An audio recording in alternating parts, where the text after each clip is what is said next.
कृष्ण भगवान जाए लगन रास्ता में सब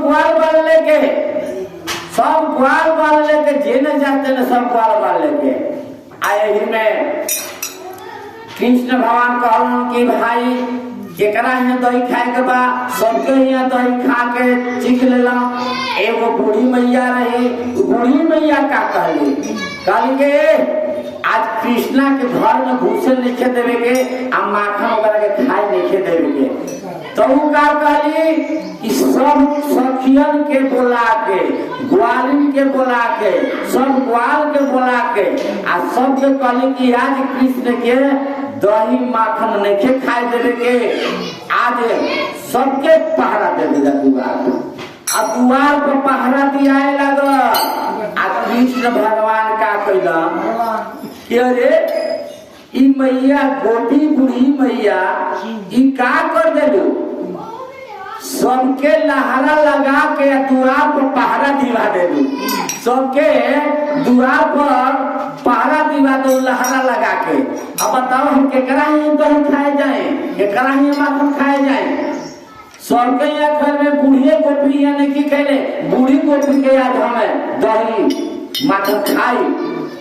अब देखिए जेने जाता कृष्ण भगवान उन्हें दुआरी पर लाठी लेके तैयार बा लोग कहता के इन्हें कहा दही खटाई बाजी दही में क्यों है कबो कबो।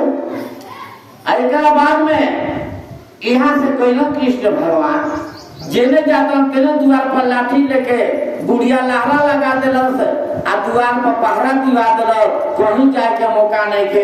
कृष्ण भगवान कहला कि आज बुढ़िए गोपी के हमारा दही खाए के बा आ देखा के चल जाओ रास्ता में आ उन्हें ग्रुप में घूम के आया के का कहत रहे एक आज बुढ़ी गोपी के हमारा दही खाए के बा। तो का कहले कृष्ण भगवान का चोर दुआर रहे बुढ़ी के चोर दुआर में घुस गए सब द्वार बाल लेके आ जब घर में ढूंढत तो कहीं तो ही माथा बुझाते देखे माथा बुझाते नहीं कहाँ बुढ़ी रखले बिया भाई। तो कहने चारों ने खोजला ना कहीं ना मिलल तो तकल न करे बाप रे बाप बूढ़ी गोपी इतना तेज बिया के बताओ सिकहर पर माखन रखले बिया अब कैसे बताई। कृष्ण भगवान कहल एगो जा तरह ननी ननी बार एगो गोपी कह दिया कि ननी ननी बार इनका का भेटाई सिकहर कहे इनका सिकहर ना भेटाई।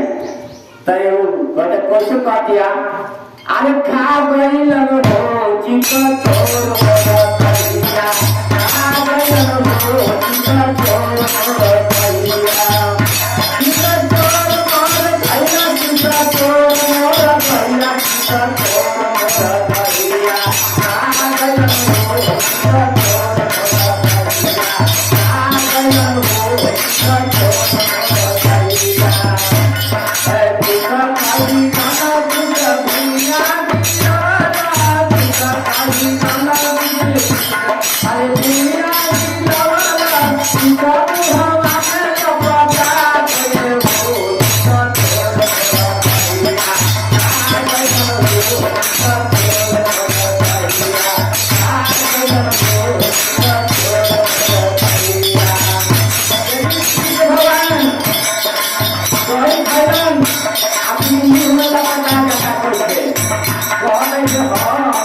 वही से